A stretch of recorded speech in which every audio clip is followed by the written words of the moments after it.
उन गोप गोपियों को ही सुनाई पड़ती थी जिनको भगवान कृष्ण अपने पास बुलाना चाहते थे, सबको सुनाई नहीं पड़ती थी। ऐसे ही गुरुदेव ने आज इस कार्यक्रम की जो बंसी बजाई है, इस कार्यक्रम का जो बंसी नाद किया है, वो उन गोप गोपियों को ही सुनाई पड़ा है जो आज यहाँ पर पहुंच पाए। इसका मतलब कि आप सभी के हृदय में गुरुदेव ने वो बंसी बजाई कि आज हमें गुरुद्वार पर जाना चाहिए। ये आप खींच कर नहीं आए, गुरुदेव ने आपको खींचा है, आपको खींच कर यहाँ पर लेकर आए। कैसा प्रेम है, कैसी करुणा है हमारे गुरुदेव, जो ऐसे विषम समय में भी हमारा कितना ख्याल रखते हैं, हमारी आज भी चिंता करते हैं, हमारी सेवा साधना बढ़ाने के लिए अनेक प्रकार की प्रेरणाएं देते हैं। जैसे एक बगीचे में जाएं, किसी नर्सरी में जब हम जाते हैं, किसी बगीचे में जाते हैं, तो बगीचे में अलग अलग किस्म के कितने ही पौधे होते हैं, फूल होते हैं। कई फूलों की जो खुशबू है, जो उनकी महक है, वो अलग अलग होती है।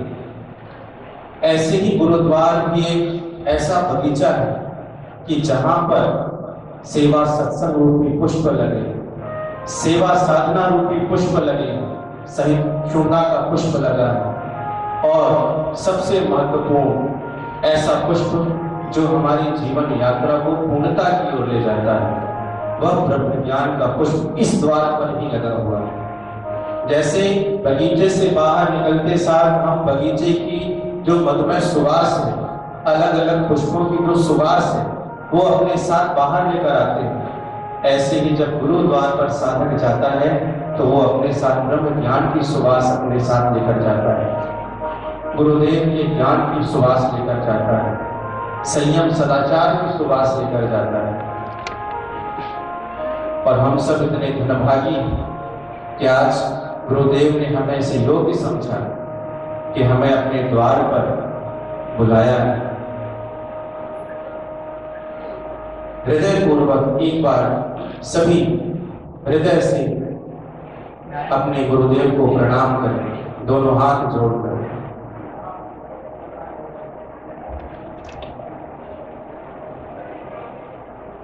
हरि ओम।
अब हमारे सामने प्रभाकर भाई को किसी परिचय की तो आवश्यकता नहीं है। पूरे छत्तीसगढ़ में जो गुरुदेव के ज्ञान का प्रचार प्रसार का बेड़ा जिन्होंने अपने कंधे पर उठाया है और गुरुदेव ने जिन्हें यह सेवा कार्य सौंपा है, अब आगे के कार्यक्रम की शुरुआत प्रार्थना है प्रभाकर भाई से कि वो आगे का प्रारंभ करें। छत्तीसगढ़ के विभिन्न क्षेत्रों से आए हुए साधक भाइयों को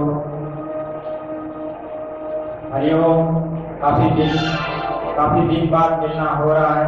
क्योंकि बीच में कोरोना का कुछ ऐसा प्रभाव चला जिससे सब कुछ अस्त व्यस्त हो गया। इसीलिए सम्मेलन की आवश्यकता पड़ी कि पत्रिका की संख्या जो है वो एकदम कम हो गई। सम्मेलन क्यों करवाते हैं? उसकी आवश्यकता इसलिए पड़ी क्योंकि पहले जितनी मात्रा में पत्रिका आती थी वो अभी कम हो गई। इसलिए साधकों को एक बार बुलाकर कुछ सेवा हो जाए, इसलिए इस सम्मेलन का आयोजन किया गया। वैसे तो छत्तीसगढ़ राज्य स्तरीय में ये पहली बार महासम्मेलन का आयोजन हो रहा है और साधकों के द्वारा फिर से वही सेवा साधना हो जाए, इसलिए ये सम्मेलन रखा गया है। थोड़ा हरिओम का पूजन करेंगे, उसके बाद कीर्तन करेंगे।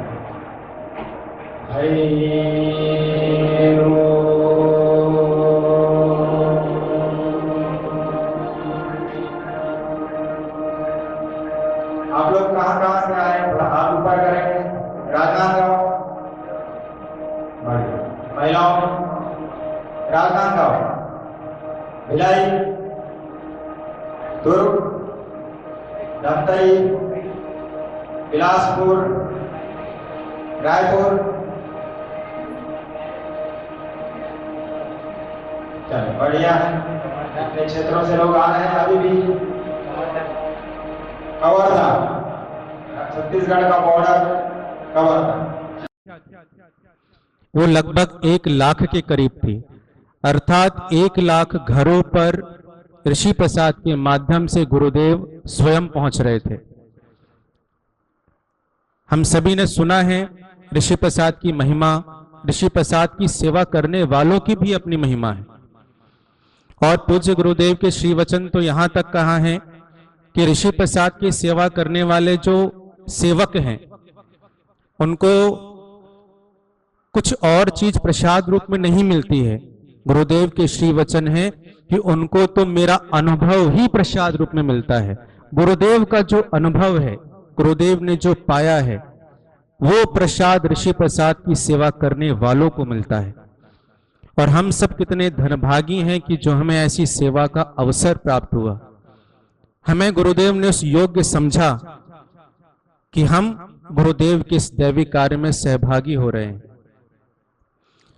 एक हमारे पूर्व में अभी भी आश्रम में रहते हैं, अहमदाबाद आश्रम में, उन भाई ने एक अपना अनुभव बताया था। एक दिन मीटिंग हो रही थी, ऑनलाइन मीटिंग थी, तो उन्होंने ऋषि प्रसाद की महिमा के विषय में एक अनुभव बताया कि ऋषि प्रसाद की कैसी महिमा है, ऋषि प्रसाद को गुरुदेव कितना प्रेम करते हैं। आप सभी को याद होगा जब पूज्य श्री इंदौर से जोधपुर जा रहे थे, 2013 की जो घटना थी, 2013 की घटना में जब पूज्य श्री इंदौर से जोधपुर जा रहे थे, तब पूज्य श्री के जाने से पहले, मतलब इंदौर की जेल में, जोधपुर की जेल में जाने से पहले ही हमारे आश्रम के 2 भाई लोग उस जेल में पहुंच गए थे। गुरुदेव के लिए वहां पर व्यवस्था हेतु और भी किसी कुछ कारण हेतु वहां पर 2 भाई पहले ही चले गए थे। तो पूज्य श्री जैसे ही जोधपुर जेल के अंदर गए, जब अपनी जहां पर पूज्य श्री के लिए एक अलग से दिया गया था बैरक, उस बैरक में जाते ही बापूजी ने सबसे पहले उन 2 सेवकों से, जो अपने आश्रम वासी थे, उन 2 सेवकों से बापूजी ने कहा कि सबसे पहले तो एक लैपटॉप की व्यवस्था करो और इस महीने की जो ऋषि प्रसाद है सबसे पहले वो पास करना है। मतलब यहां से जाते साथ ही कितना बड़ा वो दिन था, कैसा वो समय था, क्षण था। उसके बाद भी बापूजी ने सबसे पहले ऋषि प्रसाद को महत्व दिया और ऋषि प्रसाद के लिए कहा कि सबसे पहले ऋषि प्रसाद पास करना है, कहीं से उसकी व्यवस्था करो। और एक और अनुभव बताते हुए उन्होंने कहा कि एक बार अहमदाबाद आश्रम में केवल आश्रमवासी भाई लोग थे, ज्यादा लोग नहीं थे, सत्संगी ज्यादा नहीं थे, पूज्य श्री व्यासपीठ पर बैठे हुए थे। तो बापूजी ने सारे आश्रम वालों को बुलाया, सारे सामने बैठे हुए थे। पूज्य श्री ने कहा कि अब हमें निवृत्ति की ओर जाना है, अब जितनी भी इतनी सारी प्रवृत्तियां की हैं, सारे संचालक मिलके इसको थोड़ा कम करो, और सभी जो भी आश्रम में भाई लोग रह रहे हैं वो सभी अब ज्यादा से ज्यादा ध्यान भजन में अपना समय बिताएं।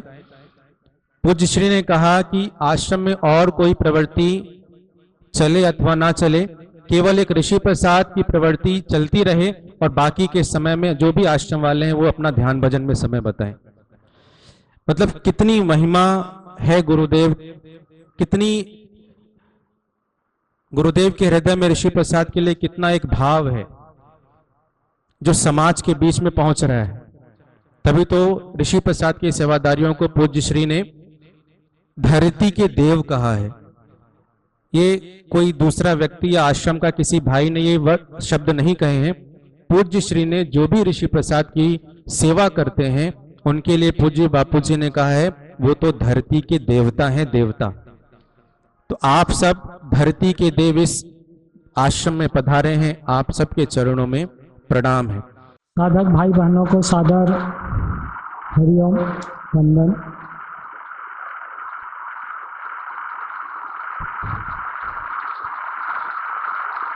एक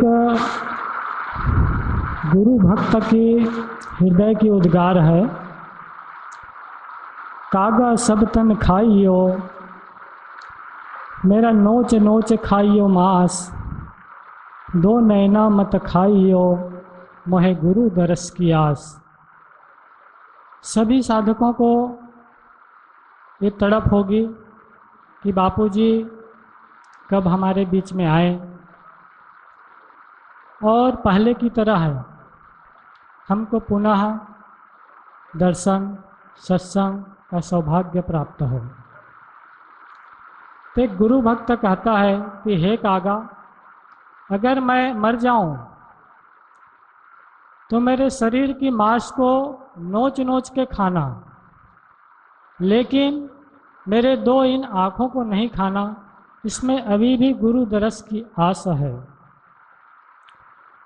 ध्यान धरो सद्गुरु का, राखो अटल विश्वास, मत घबराना मन बावरे, सद्गुरु तेरे पास।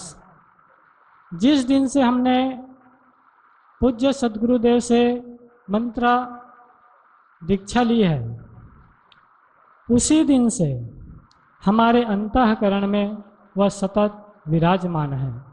दृष्ट और साक्षी के रूप में सदा हमारे कर्मों को वो देख रहे हैं। परमात्मा प्राप्ति के दो साधन हैं। कौन कौन से दो साधन हैं?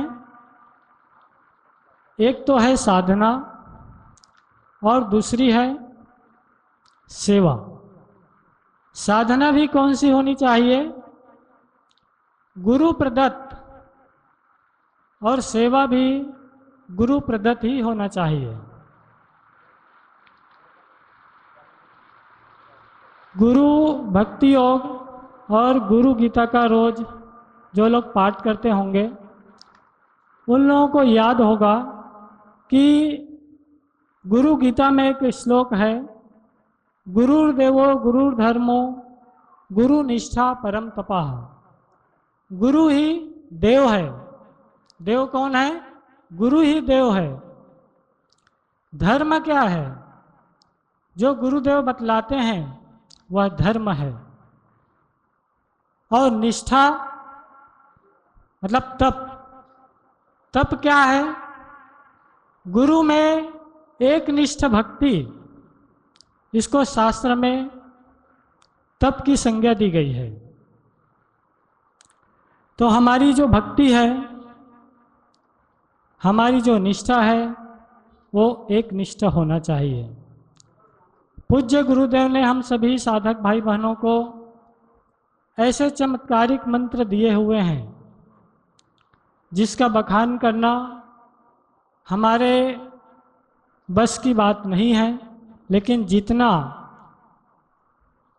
उनके बताए हुए मार्ग के अनुसार से साधना करेंगे तो उसके अंदर जो छुपी हुई शक्तियां हैं वो हमें शांति के रूप में, आनंद के रूप में, माधुर्य के रूप में मिलेगा। गुरु मंत्र परम पावन और परम सौभाग्यशाली साधकों को ही प्राप्त हुआ है। गुरु मंत्र क्या चीज़ होती है, इनकी एक दृष्टांत है कि एक बार गुरु नानक देव जी और बाला मर्दाना यात्रा कर रहे थे। ठंडी के दिन थे, दोनों पैदल पैदल, उस जमाने में पैदल का जमाना था, पैदल पैदल जा रहे थे।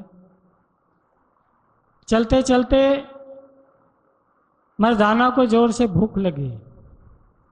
मर्दाना ने बोले, गुरुदेव मुझे बहुत जोर से भूख लगी है। नानक जी बोले कि मर्दाना तेरे पास आटा तो है ना? तो मर्दाना बोले कि जी गुरुदेव मेरे पास आटा है। तो बोले उनकी एक चक्की बनाओ, चक्की मतलब एक रोटी बनाओ। और जहाँ से चल रहे थे तो बाजू में एक बड़ा सा तालाब था और ठंडी के दिन थे तो पानी निश्चित रूप से बहुत ठंडी था, उसमें बहुत ठंड पानी था। नानक जी बोले आटे की चक्की बना करके तालाब के पानी में डाल दो। उसने एक चक्की बनाई और तालाब के पानी में डाल दिए, वो डूब गया। गुरुदेव मैंने चक्की बनाई, वो तो पानी में डूब गए। बोले दूसरा बना के डाल दो। दूसरा बना के डाले, दूसरा भी डूब गए। बोले गुरुदेव दूसरा चक्की भी डूब गई पानी में। बोले तीसरी चक्की बनाओ। चक्की का मतलब समझ रहे हो ना, रोटी। तीसरी रोटी बनाई, उसको भी डाले पानी में, वो भी डूब गए। तो मर्दाना बोलते हैं गुरुदेव मैंने 3 रोटियां बनाई, तीनों पानी में डाला और तीनों पानी में डूब गए। तो मर्दाना बोलते हैं, नानक जी बोलते हैं कि मर्दाना तूने रोटी जो पानी में डाली गुरु मंत्र जप करके डाली या ऐसे ही डाल दिए? तो शिष्य में साधना और सेवा रहती है, अंतःकरण शुद्ध होता है तो अपनी गलती समझ में आती है। मर्दाना कान पकड़े, गुरुदेव मेरे से गलती हो गई, रोटी तो मैंने बिना गुरु मंत्र जप किए ही पानी में डाल दिए। नानक जी बोले कि मर्दाना पुनः फिर से गुरु मंत्र जप करके रोटी तालाब में डालिए। चौथी चक्की बनाई और जैसे ही उसने तालाब के ठंडे पानी में डाली तो सिक के चारों चक्कियां सतह पे तैर के आ गई।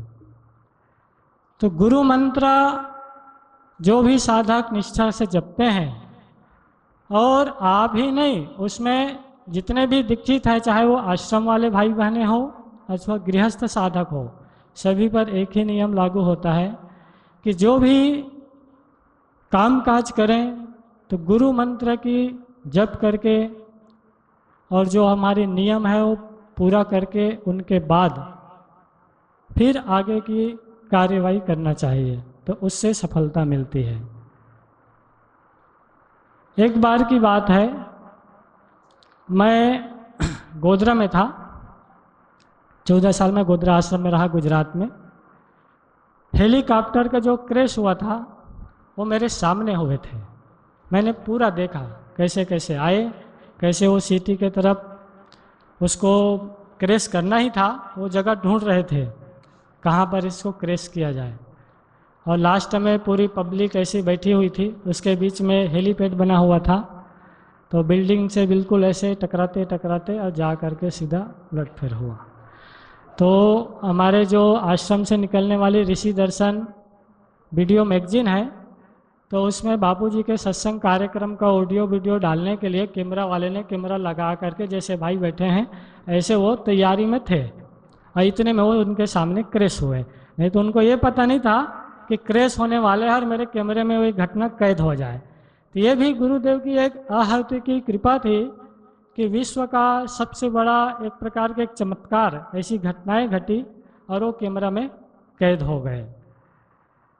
तो जब मैं वहाँ पर था तो बापूजी पहले क्रैश होने के बाद हम थोड़ा सा हक्का बक्का हो गए वहाँ पर, क्योंकि बापूजी के हेलीकॉप्टर के साथ वो घटना थी। तो फिर जब थोड़ा होश आया तो हम दौड़ लगाए और साधकों को साइड में करते करते हम पहुँचे हेलीकॉप्टर के पास में। तो वो तो पूरा टूट के तहस नहस हो गया था। तो साधकों को पूछे कि बापूजी कहाँ हैं? तो बोले बापूजी आश्रम चले गए।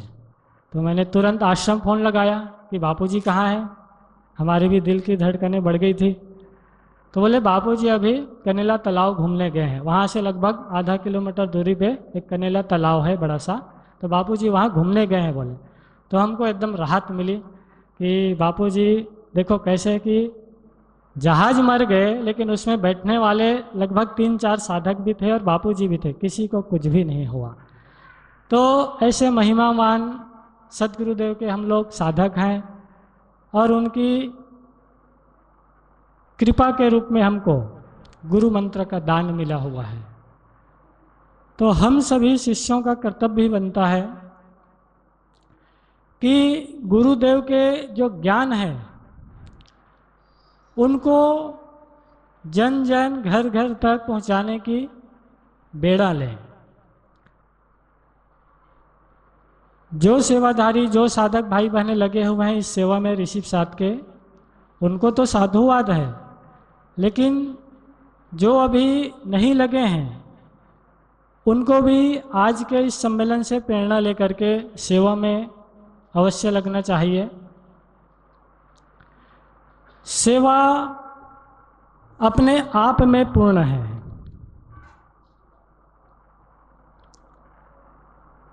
सेवा की इतनी महिमा है कि शास्त्र और भगवान भी और संत इसकी महिमा गाते हैं। एक बार की बात है, नारद जी को शायद आप सभी साधक लोग जानते हैं, वो देश दुनिया की पूरा खबर लेते रहते हैं। तो एक बार घूमते घामते उनको सूझ आया कि भगवान श्री राम के दरबार में जाना चाहिए, वहाँ क्या चल रहा है सर्वे करके आना चाहिए। तो भगवान राम के दरबार में गए तो देखा कि हनुमान जी मेन गेट पे पहरा दे रहे हैं, कौन अनऑफिशियली हो वो अंदर नहीं जाए इसके लिए। तो नारद जी को प्रणाम किए, संत थे। तो नारद जी ने पूछे कि हमको भगवान के दर्शन करने हैं। तो हनुमान जी बोले कि नारद जी भगवान इस समय बहुत व्यस्त हैं।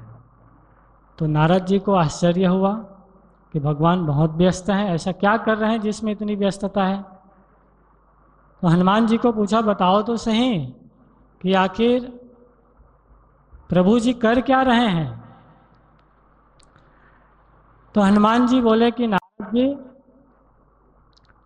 भगवान श्री राम खाता वही लिख रहे हैं। तो नारद जी को आश्चर्य हुआ कि खाता वही लिखने का काम तो मुनियों का होता है, सेवकों का काम होता है, मालिक क्यों लिख रहे हैं। तो कुछ ऐसे कार्य होते हैं जिसको मालिक स्वयं करते हैं। जैसे ऋषि प्रसाद है तो बापूजी ऋषि प्रसाद को पढ़ते हैं, एक एक शब्द एक एक मीटर पढ़ने के बाद, और उनके बाद वहाँ से ओके होने के बाद ही निकलता है और उसके बाद फिर वो प्रिंट में जाता है। तो कुछ कार्य ऐसे होते हैं जिसको मालिक स्वयं उस कार्य को करते हैं। तो हनुमान जी ने बताए कि प्रभु श्री राम खाता वही लिख रहे हैं। तो उनकी जिज्ञासा और बढ़ गई। तो नारद जी वहाँ से परमिशन लेकर के हनुमान जी से और अंदर गए, भगवान जी को प्रणाम किए और बोले प्रभु हमने सुना है कि आप कुछ खाता वही लिख रहे हैं। तो बोले हाँ नारद।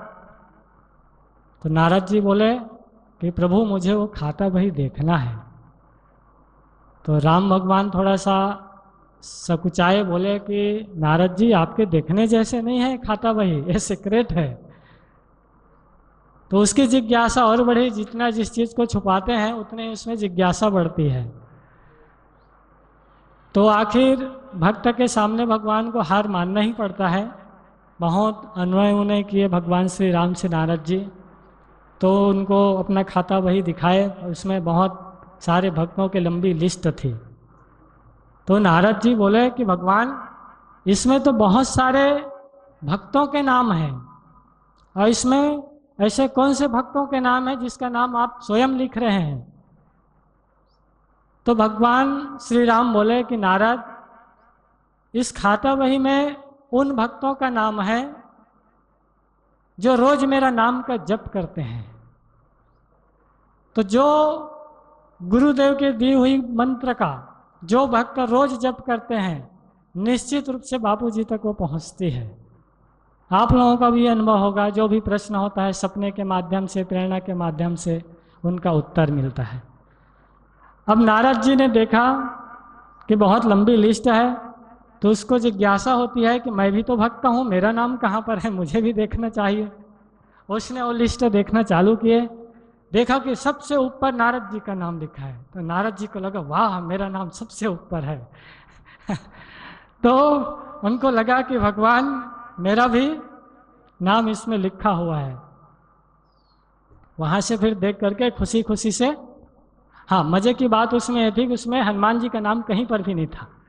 तो जब वहाँ से निकले तो हनुमान जी से फिर से मुलाकात हुई। तो हनुमान जी पूछे कि नारद जी, आपने भगवान के बही खाता देख लिए? बोले हाँ हनुमान। तो बोले कि उसमें सारे नाम भी पढ़ लिए होंगे जो भी लिखा है उसमें? हाँ। तो उसमें पूछा कि वो कौन सा लिस्ट था, क्या था उसमें?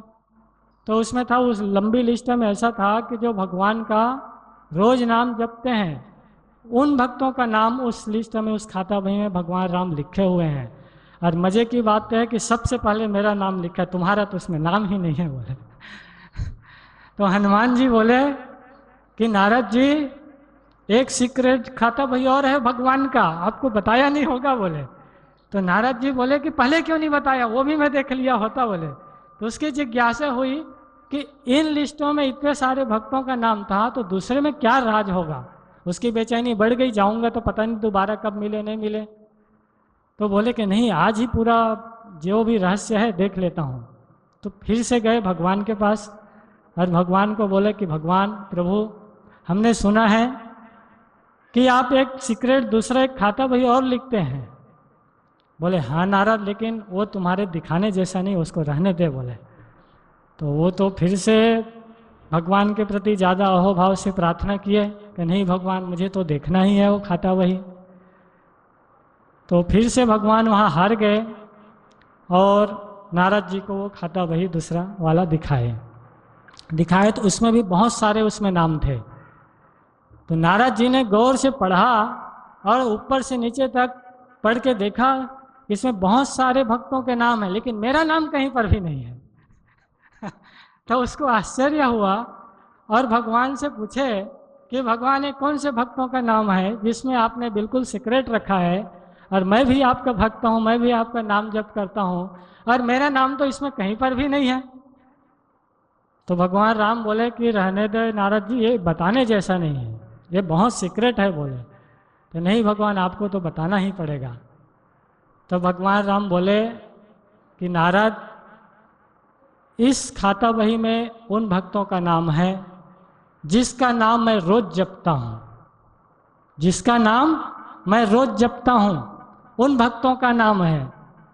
तो उनको आश्चर्य हुआ कि ऐसे कौन से भक्त हैं जिसका नाम भगवान स्वयं जपते हैं। तो जो गुरु की भगवान की सेवा करते हैं उसको गुरु जी बार बार याद करते हैं कि नहीं करते हैं?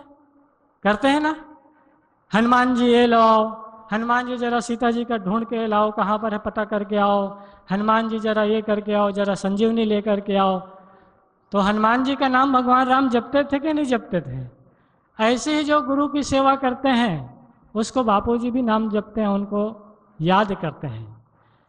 जो भी सेवाधारी साधक भाई बहने ऋषि साथ की सेवा करते हैं, तो आप लोग रजिस्टर्ड भक्त सेवक हो। रजिस्टर्ड मतलब कि ऋषि प्रसाद का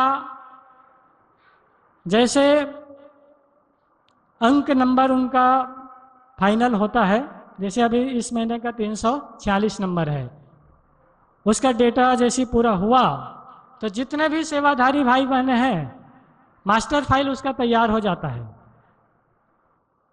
प्रभाकर भाई को आप लोग पूछ लेना, आप लोग देख लेना, उसके मास्टर फाइल में सबसे पहले नाम किसका होता है? सेवाधारियों का होता है कि नहीं होता? और बाद में फिर सदस्यों का होता है। जो बापूजी की अमृतवाणी पढ़ते हैं उसका नाम बाद में होता है, लेकिन जो उस अमृतवाणी को पहुंचाने की जो सेवा करते हैं उसका नाम मास्टर फाइल में पहले होता है। कंप्यूटर में यहाँ पर भी जाओ, अहमदाबाद में भी जाओ, जहाँ जहाँ इनका सिस्टम है हमारे संस्था के अंतर्गत, वहाँ पर हर एक सेवाधारियों का उसमें नाम आपको एरिया वाइज मिलेगा। तो जितने भी साधक भक्त हैं सभी से मेरी एक प्रार्थना है कि ये समय निकल जाएगा, फिर दोबारा ये समय नहीं मिलेगा। महाभारत का युद्ध एक बार हुआ, एक ही बार हुआ ना। अर्जुन को एक बार मौका मिला, वो तो चाहता था कि मैं भिक्षा का अन्न खा करके गुजर बसर कर लूँगा, युद्ध नहीं करूँगा। ऐसी थी ना उनकी भावना। ऐसे ही कई साधकों को हमने सुना है कि हम तो जब तब घर में कर लेते हैं, सेवा की क्या आवश्यकता है। तो सेवा करने के बाद हमारे अंतःकरण की शुद्धि होती है। जो भी सेवा करते हैं जिस रूप में भी, आश्रम में भी वो अधिकार पूर्वक आते हैं कि हम बापू जी के सेवाधारी हैं। सेवा करने के बाद आप घर में भी एक अधिकार पूर्वक जाते हो कि हम बापू जी की सेवा करके आए हैं। होता है कि नहीं होता? घर के परिवार में जो भी माताएं बहनें रहती है, भाई बहन रहता है, उनके सामने कहाँ गए थे पापा, कहाँ गए थे भैया? बोले पत्रिका बांटने गया था, अभियान करने में गया था। एक उस दिन का जो आनंद होता है वो अलग ही आनंद होता है। हमारे यहाँ भी इंदौर में प्रत्येक रविवार को 4 अलग अलग जगहों पे अभियान होता है। एक सुनील निहोरे करके भैया था, हरिद्वार कुंभ की सेवा जब चालू हुई तो उसके सेट की सेवा मैंने दी थी। वो मेरे कार्यालय में आए तो मैंने बोला भैया आप लोग थोड़ा अपने एरिया में अभियान भी निकालो। पहली बार उसने बाणगंगा क्षेत्र के जो सेवा मंडल था उनके साथ गए, और जाने के बाद जो उसको आनंद आई तो बोलते हैं भैया कि मैं 10 साल से ऐसे ही था, मैं तो माला ही घुमा रहा था, लेकिन सेवा क्या होता मुझे पता ही नहीं था। सेवा का जो आनंद आया तो मुझे बोला कि भैया आपने मुझे क्यों वंचित रखा सेवा से। तो मैं बोला मैं तो भाई प्रेरणा देते ही रहता हूँ सभी साधक भक्तों को, लेकिन सेवा के लिए भी पुण्याई चाहिए, पुरुषार्थ चाहिए। तो आपको ज़्यादा कुछ नहीं करना है। आप जहाँ जहाँ रहते हैं, जिस गांव में, जिस शहर में, उसी के इर्द गिर्द जा करके आपको अभियान करनी है, पत्रिकाएं बांटनी हैं। और जिन साधक भक्तों के यहाँ अपना कोई फर्म चलता है, जैसे किसी की दूध डेयरी चलता है, किसी का दुकान चलता है, किसी का कुछ बिजनेस तो किसी का कुछ बिजनेस, तो ऑटोमेटिक ग्राहक तो आपके यहाँ आ ही रहे हैं। तो भगवान ने आपको दिया है तो अपने तरफ से भी पत्रिका उसको बांट सकते हैं अपने नाम से मंगवा करके। तो हमारे यहाँ भी ऐसे कई साधक है जिसकी जैसे दूध डेयरी चलती है, प्रेम दूध डेयरी नाम है एक साधक का, आशीष भाई बसंतानी। तो 250 पत्रिका, जो भी दूध लिया, मक्खन लिया, छाछ लिया, घी लिया, पनीर लिया, एक पत्रिका उनको दे देता है।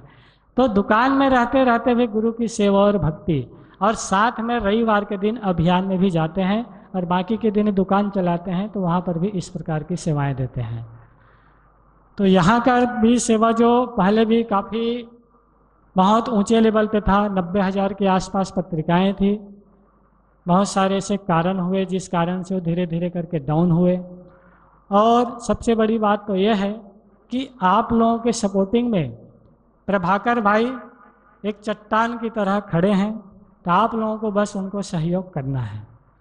एक समय था, इस छत्तीसगढ़ की भूमि को प्रणाम है, मेरा जन्मभूमि भी यही है, कि मैं बापू जैसे महापुरुषों को खोजने के लिए बहुत तड़फा, बहुत भटका, गीता पढ़ा, रामायण पढ़ा, उसमें यही शब्द आते थे, गुरु के शरण में जाओ, गुरु के शरण जाइए।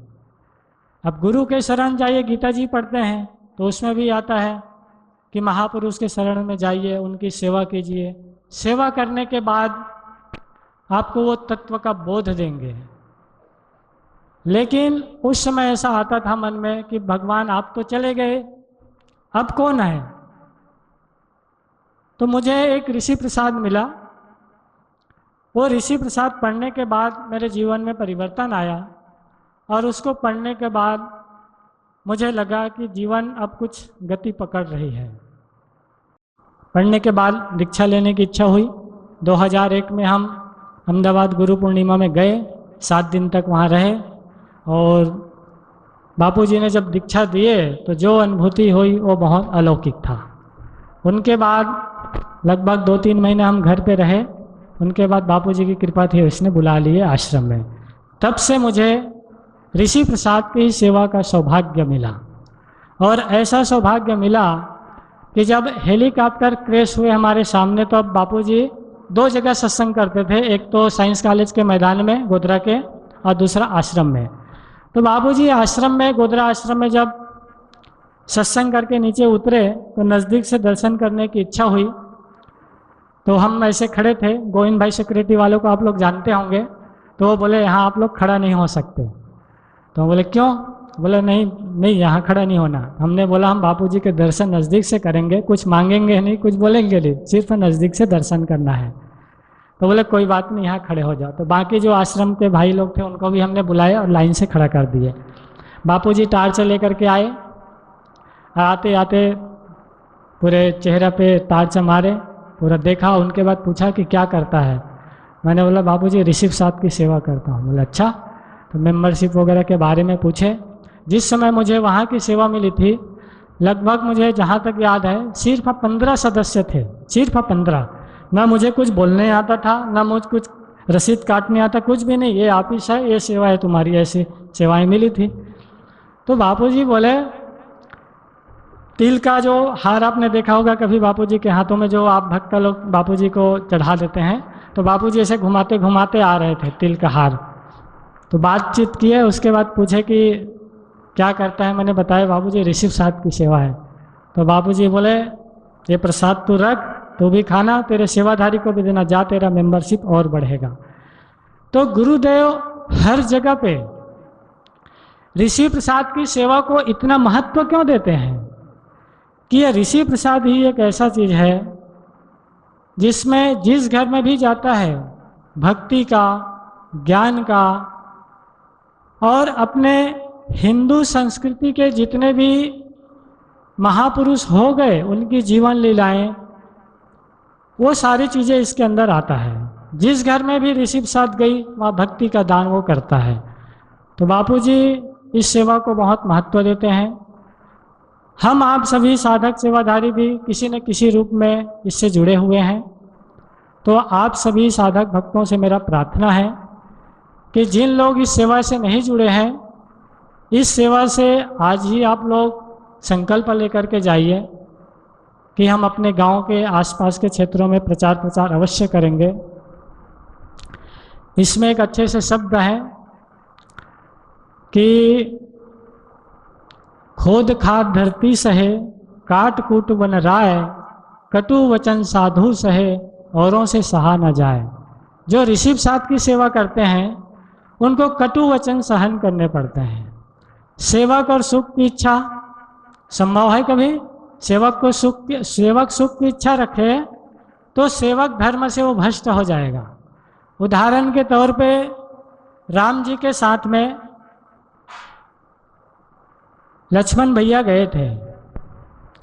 14 साल तक न तो उसने भोजन किए और न ही वो 14 साल तक वो सोए।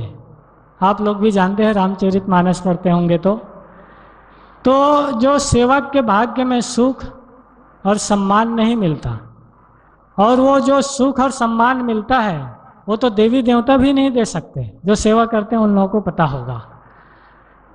सेवा एक ऐसी चीज है कि सतत गुरु की कृपा उन पर बनी रहती है।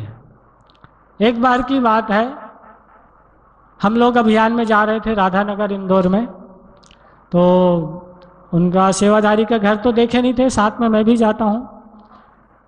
तो हम लोग गाड़ी से जा रहे थे, 4 व्हीलर गाड़ी से। तो गूगल में सर्च किया उनका राधानगर, तो 10 किलोमीटर दूर बताए।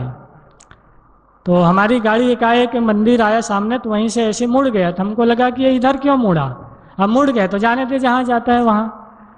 तो जब गए तो आखिरी में रास्ता ख़त्म हो गए। तो सेवाधारी ने बोले कि, हमने बोला कि आगे तो कोई रास्ता दिखता नहीं। तो सेवाधारी लोग बोले कि भैया ये सामने घर उन्हीं का है जिसके हम जा रहे हैं। तो देखो अगर हम गूगल के हिसाब से जाते तो पता नहीं कहाँ पहुँचते। लेकिन गुरु कृपा सतत बरसती रहती है, सतत आपके पीछे रहता है। बाणगंगा अभियान टीम में रमेश भाई पटेल है। उनका एक अनुभव, जब घर बना रहे थे तो पानी दे रहे थे छत पे। तो शायद पानी बाहर जल्दी से न चला जाए करके मिट्टी वगैरह का बॉर्डर किए होंगे, थोड़ा भरा रहे छत पे करके। तो उसका चप्पल पहना हुआ था, तो एक चप्पल ऊपर रह गया और वहाँ से फिसल के नीचे गिर गए। नीचे भी पक्का ज़मीन था, तो वहाँ से टपक गए नीचे। तो बोलते हैं कि भैया एक चप्पल ऊपर रह गया, एक नीचे रह गया, लेकिन मुझे भी कुछ नहीं हुआ बोले। ऐसी गुरु कृपा, इसको गुरु कृपा बोलते हैं। एक राम लखन भाई है हमारे यहाँ, वो तो साधक भी नहीं है, बापूजी से दीक्षित नहीं है, एक एकलव्य की तरह है। जब मैं पहली बार इंदौर में आया तो माइक पे ऐसे लगभग 15-20 साधक रहे होंगे, उसके बीच में मीटिंग ले रहे थे, तो आवाज़ उनके कानों तक पहुंचा होगा। तो उसने बोला कि भैया मुझे भी एक रसीद बुक चाहिए। दर्शन करने आए होंगे किसी के माध्यम से, तो उसने महिमा सुनी ऋषि प्रसाद की, तो एक रसीद बुक ले करके गए, वो भरा।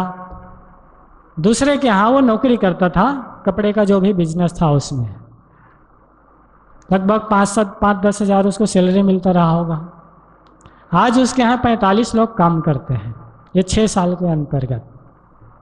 गुरुदेव की सेवा जितनी हम निष्ठापूर्वक अपने घर के कार्य को हम लोग कैसे करते हैं, धान कटाई आ गए, एक भी बाल नीचे नहीं गिरना चाहिए।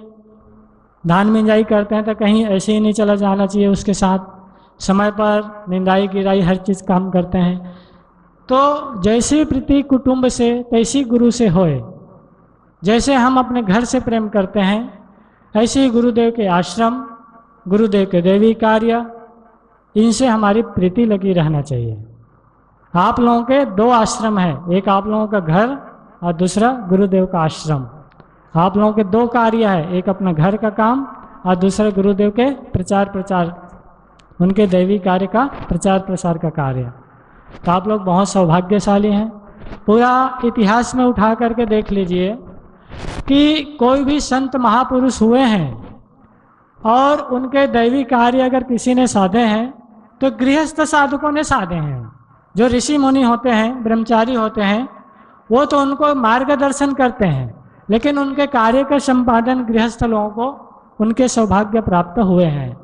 जैसे ऋषि मुनियों के दैवी कार्य थे तो उनको भगवान श्री राम एक गृहस्थ ही थे। उसने जंगल में गए वनवास में और 14 साल तक असुरों की सफाई की और ऋषि मुनियों को दुख देते थे उसको दूर किया।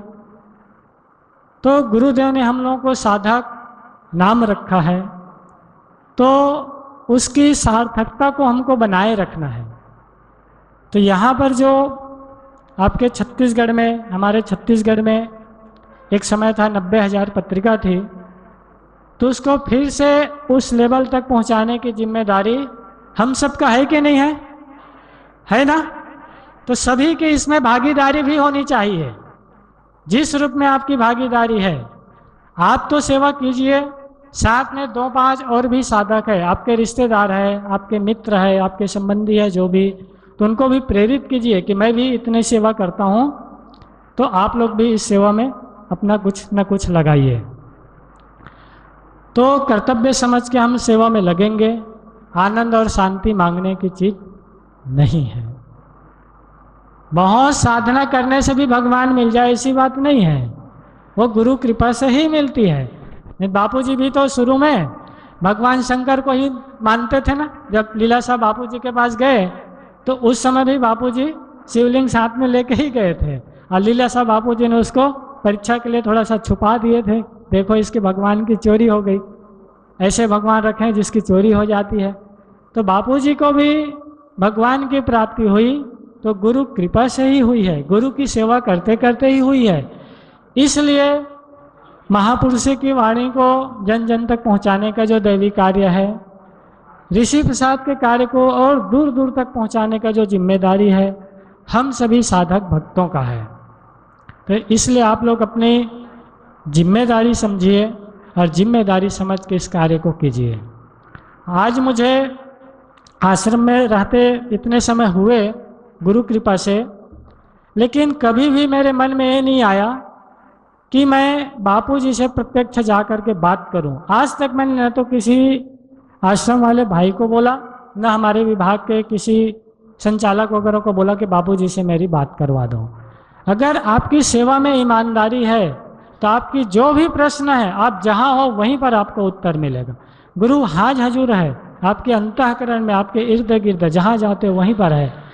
तो जरूरत है साधना और सेवा। गुरुदेव ने जो साधना बताई है, कौन कौन सी साधना बताई है? दीक्षा के समय में मुख्य रूप से प्राणायाम, श्वासोश्वास की गिनती, गुरु मंत्र का जप, 2-4 आसन। और गुरु मंत्र का जप ऐसे भी नहीं कि 10 माला किए और रख दिए। गुरुदेव ने 10 माला के नियम तो दी हुई है, लेकिन जैसे कोई दुकानदार हो, 2 घंटे, मान ले जाए एक दिन में वो 200 रुपये कमाता है। अगर मान ले जाए वो 2 घंटे में 200 रुपये कमा लिए, 10 बजे खोला और 12 बजे तक 200 रुपये कमा लिए, तो क्या वो दुकान बंद कर देगा? वो सोचेगा थोड़ा और कमा लूँ, शाम तक 5 बजे तक, 6 बजे तक। लोभ वृत्ति होती कि नहीं? ऐसे ही साधकों को चाहिए कि मैं 11 माला, 21 माला, 31 माला, 51 माला, जिस दिन विशेष पर्व है, विशेष तिथि है, जब तब की, आज भी कुछ संक्रांति है, तो जैसे आज का दिवस है पावन दिवस, ऐसे दिवसों पे अन्य कार्य को घर का थोड़ा बहुत समेट करके ज़्यादा से ज़्यादा उस दिन जप कर लेना चाहिए। जितना ज़्यादा जप करेंगे, हमारी मन, बुद्धि और शरीर से रजो और तमोगुण का नाश हो जाता है। रजो और तमोगुण चला जाता है, हमेशा आनंद आनंद बना रहता है। अपमान करने वाले कितने अपमान करे, टांग खींचने वाले कितना टांग खींचे, कमेंट करने वाले कितना भी करे, लेकिन हम अपनी मस्ती में रहेंगे। तो ये गुरु की दी हुई मंत्र की साधना दृढ़ता पूर्वक करना चाहिए। ऐसी ही जो सेवा है, सेवा में भी अपनी निष्ठा पूर्वक करना है। मेरा समय काल पूरा हुआ और बोलने में अगर कुछ गलती हुई, त्रुटि हो, तो मुझे अपना ही भाई समझ के क्षमा करना। हरिओम।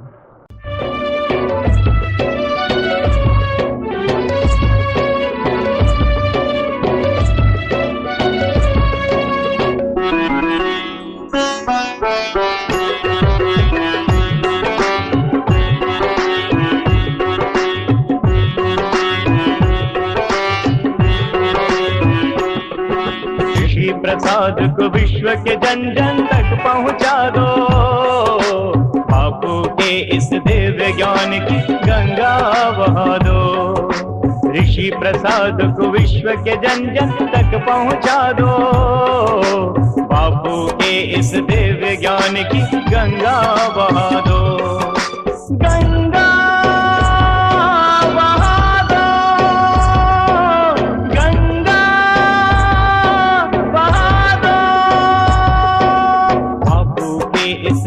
ज्ञान की गंगा बहा दो, बापू के इस दिव्य ज्ञान की गंगा बहा दो।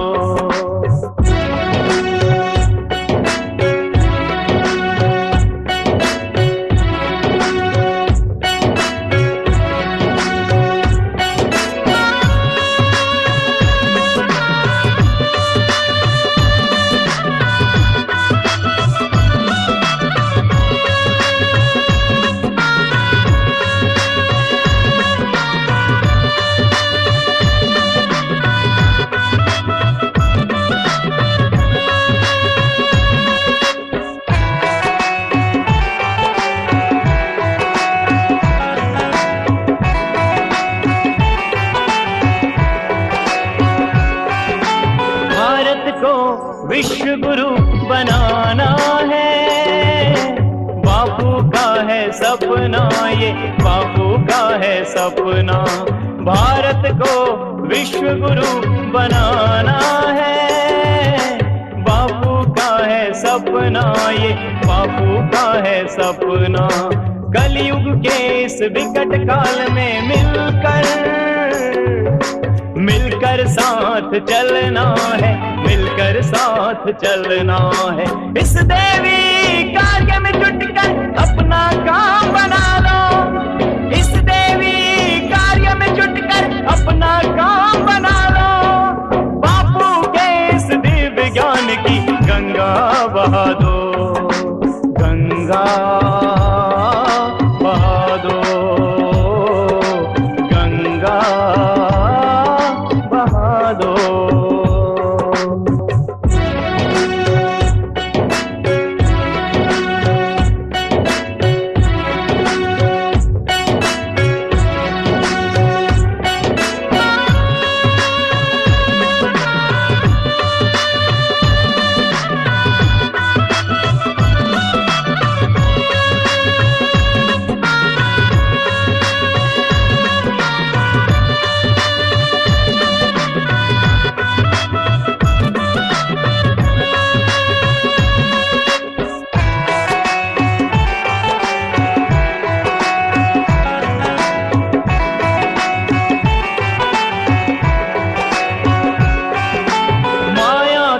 इस गहन जाल में फंस कर धोखा खाया है, फंस कर धोखा खाया है। माया के इस गहन जाल में फंस कर धोखा खाया है, फंस कर धोखा खाया है।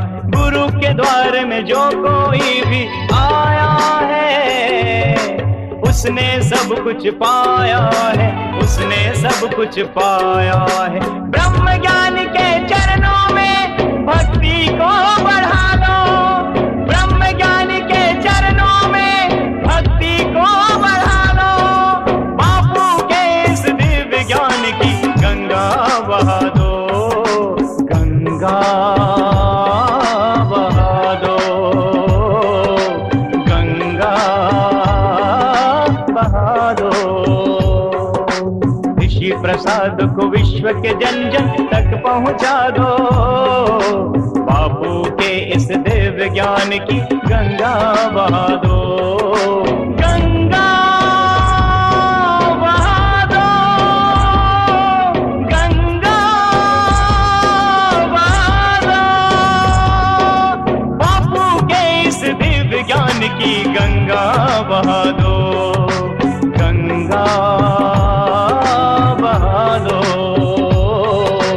गंगा बहा दो।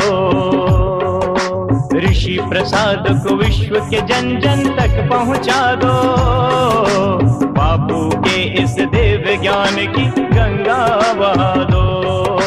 ऋषि प्रसाद को विश्व के जन जन तक पहुंचा दो, बापू के इस दिव्य ज्ञान की गंगा बहा दो।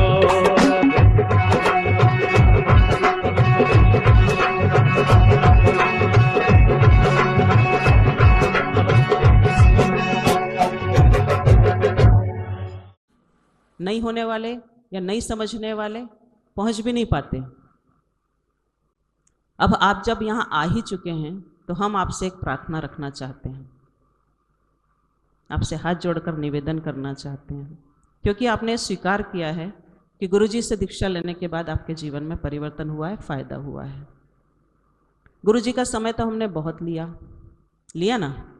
जब आते थे राज्यम रायपुर, हम लोग आगे आगे आना चाहते थे, बहुत समय दिया बापू ने हमें, आज भी दे रहे हैं, आज भी दे रहे हैं। मुझे विश्वास है कि समय से पहले अगर वहाँ पर खबर चली गई तो निश्चित रूप से हमको सत्संग मिलेगा, ये मेरा विश्वास है।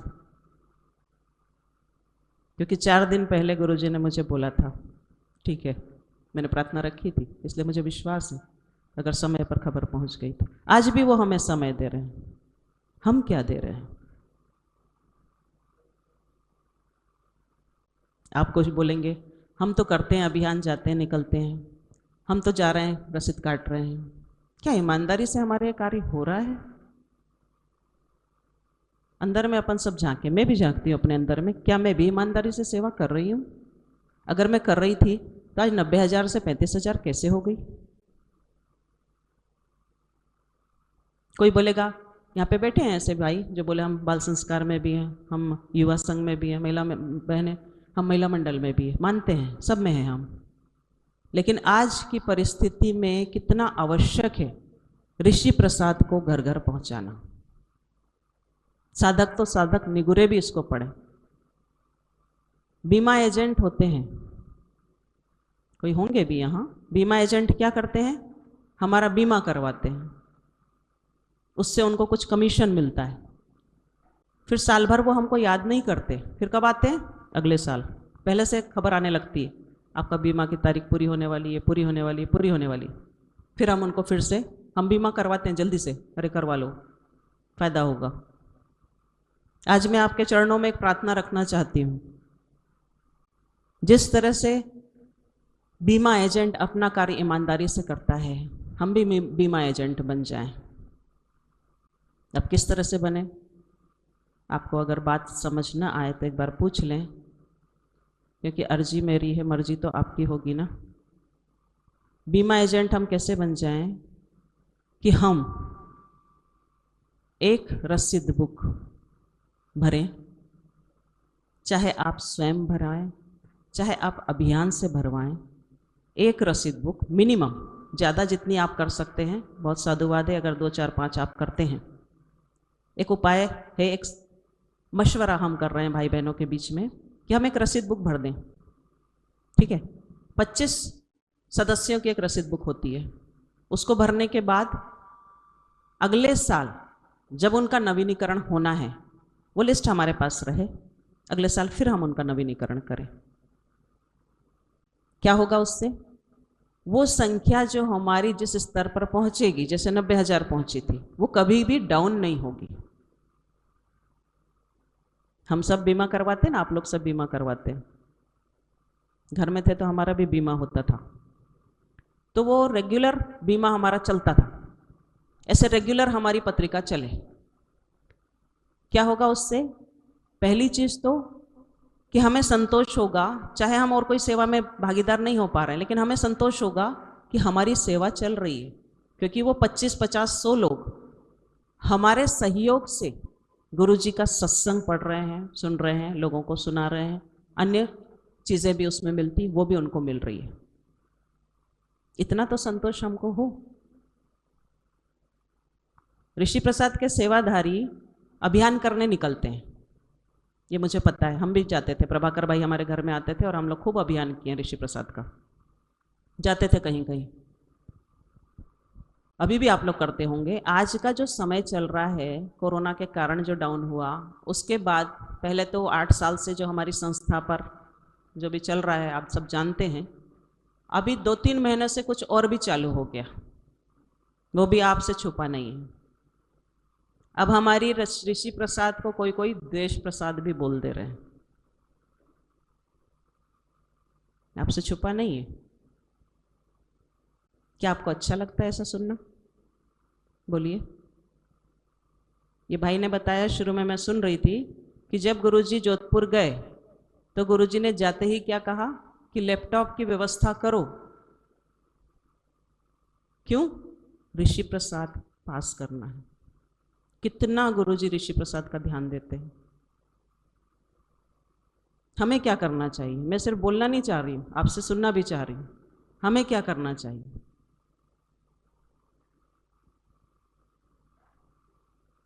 अगर इस परिस्थिति में कोई लेना चाहे ना चाहे, लेकिन हमें गुरुजी के ज्ञान को, जैसे अभी हमने सुना भी, जन जन तक पहुंचाना है, उसके लिए हमें क्या करना चाहिए? बताइए भाइयों बहनों, बताओ, कोई तो बताएं, हमें क्या करना चाहिए? हमें अपनी छत्तीसगढ़ की ऋषि प्रसाद को फिर से 90,000 पहुंचाने के लिए क्या करना चाहिए? आज ये चिंतन के लिए ही ये बैठक बुलाई गई, ये सम्मेलन करा जा रहा है। कुछ लोगों ने मुझसे कहा हमें बहुत अच्छा लग रहा है, पहली बार ऋषि प्रसाद का सम्मेलन हो रहा है, ऐसा कहा। पहली बार तो हो रहा है, लेकिन उसका कहते हैं ना आउटपुट क्या निकला, वो आपसे जानना चाह रहे हैं। क्या करना चाहिए अपने को 90,000 पहुंचाने के लिए? मैंने जो बात रखी आपके सामने, कुछ भाई बोलते हैं हमें समय नहीं मिलता। मैंने माना, क्योंकि आपका बिजनेस है, आपकी सर्विस है, आपको समय नहीं मिलता। क्या एक रसीद बुक हम भर सकते हैं 25 सदस्यों की? क्या इस तरह हम उठा सकते हैं? कितने लोग ऐसा सोचते हैं कि हाँ हम ऐसा कर सकते हैं? क्या बात है, साधु साधु साधु। एक रसीद बुक में 25 रसीदें होती हैं और उसका अमाउंट आपको पता है किसी को? बताइए कितना है? 1650 रुपये। ज़्यादा है क्या? 1625 बोल रहे हैं, ज़्यादा है क्या? भाइयों बोलो, ज़्यादा है क्या? किसको ज़्यादा लगता है? अगर ये 1625 हमको ज़्यादा लगता है तो हम गुरुजी के उन फायदों को याद कर लें जो दीक्षा के बाद हमारे जीवन में आए हैं। कुछ नहीं है, कहीं तक नहीं लगता 1625। मैं आपसे ज़बरदस्ती नहीं करूँगी, मैं तो अपनी बात रख रही हूँ आपके सामने, क्योंकि मुझे बहुत तकलीफ हुई जब मुझे पता चला कि छत्तीसगढ़ में 90,000 से 35,000 पत्रिका हो गई। मुझे बहुत तकलीफ हुई और अभी भी बहुत तकलीफ हो रही है बोलते हुए भी। आज हम लोगों के लिए बापूजी 8-9 साल से कितना सह रहे हैं, हम क्या कर रहे हैं? जो कर रहे हैं उनको तो बहुत बहुत साधुवाद है, जो नहीं कर रहे हैं उन्हें सोचना चाहिए। सिर्फ क्या फ़ायदा लेने के लिए हम लोग हैं? गुरुजी बाहर आ जाएंगे तब तो भीड़ लगेगी, बहुत भीड़ लगेगी। लेकिन आज आवश्यकता है और आएंगे। शबरी को भगवान राम, उनके गुरुजी बोल के गए थे भगवान राम आएंगे। कितने साल उन्होंने इंतजार किया। आप लोगों में से कई होंगे जिनको बापूजी बोले कि मैं आऊँगा। मुझे बोले, कई बार बोले मैं आ रहा हूँ, मैं आ रहा हूँ, कई बार बोले। मुझे तो विश्वास है मेरे गुरुजी आएंगे। जब आएंगे तो भीड़ लगेगी, तब तो आवश्यकता भी नहीं रहेगी बोलने की कि भाई ऋषि प्रसाद की सेवा करो। कोई बात नहीं, रात लंबी है, सुबह तो आएगी आएगी। सूरज को कोई छुपा सकता है क्या? कभी नहीं छुपता सूरज, तभी तो सृष्टि चल रही है। तो 1625 ज़्यादा है क्या? कितने लोग बोलते नहीं है ज़्यादा? कुछ लोगों को ज़्यादा लग रहा है, ज़्यादा नहीं है। शाबाश, धन्यवाद, बहुत बहुत धन्यवाद आपको, साधुवाद है आप सबको। तो प्रभाकर भाई थोड़ा खड़े होकर देखिए कि आपके ये जो ऋषि प्रसाद सेवादारी भाई बहनें हैं, इनको 1625 रुपये ज़्यादा नहीं लग रहा है। एक बार इनको भी बता दें आप, अच्छे से हाथ ऊपर करें तो दिखाई दे। देखो सबको 1625 ज़्यादा नहीं लग रहा है।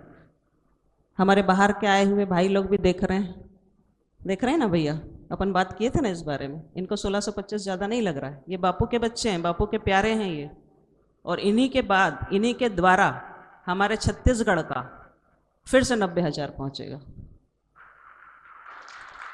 क्या बात, मुझे बहुत अच्छा लग रहा है आज। अब इसके लिए क्या करें? 1625 तो एक रसीद बुक की बात है। अगर आपको लगता है कि नहीं हमारे गुरुजी का देवी कार्य और बड़े और बड़े लोगों के हाथ तक जाए, एक निगुरे के हाथ में हमारे बापू का ऋषि प्रसाद जाए, तो मात्र आप नहीं, मैंने आपको कहा, आप लोग इतने सारे तैयार हो गए, आप एक एक व्यक्ति या समिति के हमारे जो भी यहाँ पर आए हुए हैं, हमारे बिलासपुर से आए हैं अध्यक्ष तिवारी जी थोड़ा खड़े हो जाइए। हमारे रायपुर के आदरणीय पाटीदार जी प्लीज़ खड़ा हो जाइए। आप लोग सबसे मैं इसलिए परिचय करा रही हूँ कि एक ये हमारा मिनी छत्तीसगढ़ आपके सामने, 11 समिति के लोग यहाँ पर बैठे हैं। हरिओम। इस महायज्ञ में आप सभी गुरु भाई बहनों का बहुत बहुत स्वागत। इस महायज्ञ में हम जो है शीघ्र ही अगले 3 महीने में मतलब हम अभियान चलाएं घर घर जाकर के। मैं भी नहीं लगा चलता था अभी तक, आज से मैं शुरू होऊंगा।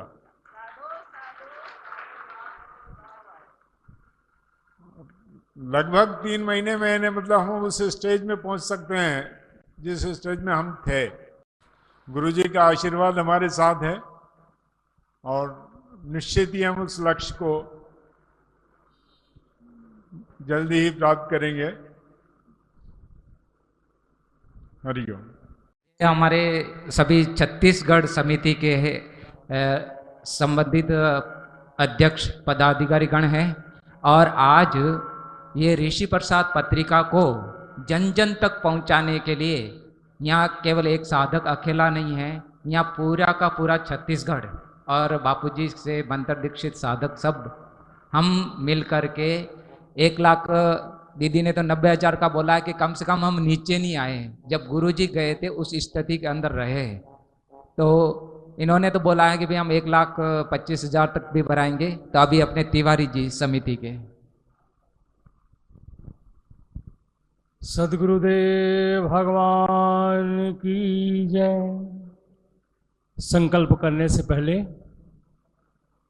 मैं आप सभी से 2 मिनट लूँगा। अपना एक अनुभव साझा करना चाहता हूँ। मैं सन 98 से पूज्य बापूजी से जुड़ा हूँ। मैं अपने जीवन में ऐसा महसूस करता हूँ कि सेवा ही मेरा जीवन है। मैं ऐसा कोई भी अवसर नहीं चुकना चाहता। जो जिंदगी नष्ट हो गया। 98 के बाद अब जीवन नष्ट नहीं करना चाहता। सदैव ऐसा प्रयास करता हूँ कि कुछ न कुछ सेवा करता रहूँ। बहुत लंबा समय से समिति में भी हूँ, सभी सेवा को करता हूँ, लेकिन जिस दिन मैं ऋषि प्रसाद की सेवा करता हूँ, आप यकीन माने मुझे बहुत प्रसन्नता होती है उस दिन। इतनी प्रसन्नता और सेवा में नहीं होती। मैं आपको हृदय से कहता हूँ, ये मुझे बोलना चाहिए नहीं मैं नहीं जानता, लेकिन मेरा मन ऐसा कहता है कि मुझे बात बोलनी चाहिए कि सबसे अच्छी सेवा। और कुछ पॉइंट बापूजी के आते हैं ऋषि प्रसाद में, उसको पढ़ता हूँ तो बापूजी कहते भी हैं कि जो मेरे ज्ञान का प्रचार करता है वो मेरा सबसे प्रिय होता है। तो मेरी हमेशा इच्छा रहती है कि मैं बापूजी का प्रिय बन के रहूं। हमेशा मेरी ये इच्छा होती है। आज दीदी ने जो संकल्प करवाया है 90,000 का, वो जरूर सब पूरा होगा। अब मैं भी उस संकल्प में भागीदार रहूंगा, मुझे बहुत खुशी होगी। मैं गुरुदेव से प्रार्थना करके श्री आश्रमान का पाठ किया, वहां बोर खोदवाना प्रारंभ किया। वो 259 हो गया, उसने मशीन को बंद कर दिया, बोला कि अब मैं नहीं खोदूंगा। मैं 9-10 ज़्यादा खोद दिया हूं और मशीन पर जोर पड़ रहा है, पानी नहीं निकला आपके यहाँ से। मुझे ऐसा लगा कि पानी नहीं निकलेगा तो 70-80 हज़ार रुपया वो तो ले ही लेते हैं खुदाई करने का, सब नुकसान हो जाएगा। तो मैं घर के अंदर गया तो वहाँ एक अगरबत्ती मात्र था मेरे पास, मैंने दिया हुआ कुछ नहीं था। अब बापूजी का श्री चित्र लगा था जिसमें लिखा था, ऋषि प्रसाद के देवी कार्य में जो साधक डट जाते हैं, होती उनकी सदा दिवाली, दुख के पहाड़ हट जाते हैं। मैं उस श्री चित्र को देखते हुए सांसों सांस करने लगा। आप यकीन माने कि मैं 108 पहुंचूं उससे पहले बापूजी के अंतःकरण में प्रेरणा हुई, बोल ऋषि प्रसाद की सेवा करेगा, बोल सेवा करेगा। तो मैं बापूजी से बस बोला हूं हाँ। अब बोला हूं, निकला हूं, उसको बोला आप खोदो। वो खोदा है, 5 मिनट नहीं हुआ पानी की धार आ गया उसमें। पानी की धार, मैंने इनको प्रभाकर भाई को फोन करके बताया कि ऐसा ऐसा मेरे जीवन में हुआ है। समिति के सेवा कार्यों की वजह से बहुत सेवा तो नहीं, समय तो नहीं दे पाता ऋषि प्रसाद में। आज यहाँ आने के बाद मुझे ऐसा लग रहा है कि मुझे बहुत समय देना चाहिए, अब मैं बहुत समय दूंगा। आज 2 रसीद बुक कटवा के ही हम लोग यहाँ से जाएंगे। बोलिए सदगुरुदेव भगवान की जय। राजेश जलान जी हमारे बहुत अच्छे सेवाधारी हैं बिलासपुर के, और मैं उनके बारे में ये बता दूं आपको, उनका व्यवसाय भी बड़ा, उसके बाद भी एक एक साधक को खोजते खोजते उनके घर जाते हैं और बहुत अच्छी सेवा करते हैं। प्रभाकर भाई उनको बुला रहे हैं। साधु साधु साधु। यहाँ पे बहुत सारे समिति के लोग खड़े हुए हैं, अन्य समितियां भी अभी हम बना रहे हैं छत्तीसगढ़ में, जिससे गुरु जी के देवी कार्य और आगे बढ़े। अभी आप सबके संकल्प से 31 दिसंबर 2021 तक, मैं तो 90,000 बोल रही थी, भाई ने 1,25,000 बोला, तो अपन 1,25,000 बोलते हैं, ठीक है। हरिओम हरिओम। बोलिए श्री सद्गुरुदेव भगवान की जय। कृपा तो बाबूजी की हम सब के ऊपर बरस ही रही है। जैसे कि यहाँ हम सब एकत्रित हुए हैं इस महापुण्य यज्ञ में, ऋषि प्रसाद सम्मेलन में, और ये सब गुरुजी ही की कृपा होगी जो दीदी के द्वारा यह संकल्प करवाया जा रहा है। तो हम सभी साधक का यही कर्तव्य है कि इस संकल्प यज्ञ में अधिक से अधिक सभी बढ़ चढ़कर भाग लें। जैसे कि हर क्षेत्र में सेवा होता है, प्रभात फेरी का और महिला मंडल, बहनों का, युवा सेवा संघ, बाल संस्कार, तो यह ऋषि प्रसाद जो ग्रंथ है वो समाज में एक क्रांति की तरह यह काम करता है। जैसे आज हम सभी भिलाई दुर्ग समिति के द्वारा प्रभात फेरी का सेवा कार्य भिलाई में करके आए, तो वहाँ 700 से लेकर 1000 पत्रिका समाज में यह वितरण किया जाता है प्रत्येक रविवार को। यह सुप्रचार यात्रा आप भी अपने अपने क्षेत्रों में करें, और गुरु जी का यह जो भारत को विश्व गुरु बनाने का जो संकल्प है, एक माध्यम ये ऋषि प्रसाद भी है। तो हम सबको यहाँ से जो भी संकल्प लेकर जाएं, अधिक से अधिक ऋषि प्रसाद का अभियान अधिक से अधिक अपने क्षेत्र में करें। हरिओम। बोलो सद्गुरुदेव भगवान की जय। भी मैं एक बात कहूँगा, कदाचित आप लोग उस पर विश्वास नहीं करोगे, लेकिन जो बात मैं कहने जा रहा हूँ वो बिल्कुल सत्य है, उसका प्रमाण मेरे पास है। विस्तार से बताता हूँ। 27 सितंबर रविवार के दिन दुर्ग में एक दिन का अभियान शुरू हुआ। सुबह 11:30 बजे से लेके 4 बजे तक। कितने मेंबर बने होंगे, कौन बता सकता है? एक दिन में 1525 मेंबर एक दिन में। उसका सारा श्रेय अभी मेरे बाजू में जो खड़े हैं चंदू भाई, उनको और उनके सहयोगी को जाता है। इसीलिए इनको मैं बोला कि आप थोड़े खड़े रहो। तो ऐसा अभियान अगर सब जगह चले तो मेरे को लगता वो दिन दूर नहीं, जहाँ 90,000 नहीं, उससे कई गुना ज़्यादा पत्रिका आपके छत्तीसगढ़ में आ सकती है। केवल लगने की देरी है। मैं जब घर पर था, ये पत्रिका मात्र एक बार पढ़ा, उस समय 50 रुपये था, 1 साल का। दूसरी बार पढ़ने की आवश्यकता ही नहीं पड़ी। और उसको पढ़ने के बाद मुझे इतना अच्छा लगा कि मैं समर्पित हो गया। दीक्षा तो मैं 97 में लिया और समर्पित भी 97 में ही हुआ। मात्र 2-3 महीना मैं घर में रहा, पत्रिका एक बार पढ़ा, 50 रुपये देकर वार्षिक मेंबर बना और एक बार पढ़ा। मुझे इतनी अच्छी लगी वो कि मैंने घर छोड़ा। तो इस पत्रिका में बापूजी के शब्द नहीं, उनका सत्संग भी है। उनके आत्मा से निकला हुआ एक एक शब्द वो दिल से छू कर आता है। अभी भी आप विश्वास करोगे, बापूजी 8 साल से जोधपुर में है, लेकिन पत्रिका छपना अभी भी बंद नहीं हुआ है। ये पत्रिका बनती कैसे है, इसका मैटर पहले जोधपुर जेल में जाता है। बापूजी एक एक शब्द सुनते हैं, पढ़ते हैं, उसके बाद प्रेस में जाता है, छपता है, फिर आपके हमारे हाथ में आता है। कितनी मेहनत करके वो पत्रिका छपती है। एक साधक भाई मुझे यहीं रायपुर में बताया कि वो जोधपुर गया था। जोधपुर गए तो कोई एक साधक भाई बापूजी के पास गए अंदर जेल में। उन्होंने अपनी बात रखी कि बापूजी पहले पत्रिका बहुत संख्या में छपती थी, लेकिन अभी जो छप रही है वो बहुत कम हो गई है, इसका क्या कारण है? बापूजी मात्र एक शब्द ही बोले सेवाधारियों की कमी है। इस बात को आप मानते हो? मानते हैं? क्या मानते हैं? बापूजी ने देने में कोई कमी नहीं रखी, बहुत दिया है। तो ये सेवाधारियों की कमी है कि आज इतनी गिरावट आ गई है। बापूजी जब बाहर थे पूरे विश्व में 21 लाख 20 लाख पत्रिका छपती थी, आज उसकी संख्या हटकर 4-4.5 लाख तक आ गए। कितनी अजीब बात है। अभियान में मैं खुद जाता हूँ, मैं आगे खड़ा रहता हूँ, बाकी मेरे पीछे मेरे सेवाधारी खड़े रहते हैं। एक कहीं से फ़ोन आया था, बोले आपके रायपुर से बहुत भरी हुई रसीद बुके जाती है, आप करते क्या हो, कैसे अभियान करते हैं? मैं बोला मैं सबसे आगे खड़ा रहता हूँ, पीछे मेरे सेवादारी रहते हैं, फिर हम लोग दुकान जाते हैं, घर घर जाते हैं, पत्रिका का प्रचार करते हैं, जिनका पत्रिका खत्म होता है उनका नवीनीकरण करते हैं। तो मैं बोला आप कैसे करते हो? वो बोला मैं सबसे पीछे खड़ा रहता हूँ। तो मैं बोला फिर आपकी संख्या कैसे बढ़ेगी? सेनापति का कर्तव्य होता है कि वो सबसे आगे खड़ा रहे, सेना को आदेश दे, तब भी जाकर उसको विजय मिलेगी। तो अभियान जब करते हैं तो आप अपनी बात रखिए, सामने वाला भी कितना भी ना अनुकूल करिए, फिर भी हम सत्य के पक्ष में हैं, अपनी बात रख सकते हैं। यहाँ छत्तीसगढ़ में भी बलौदा बाजार जिला जो था, वहाँ बहुत ज़्यादा पत्रिका जाती थी, 11,000 पत्रिका वहाँ जाती थी। आज की तारीख में वहाँ देखो तो 2,500 पत्रिका है। तो फिर से पुरुषार्थ करें।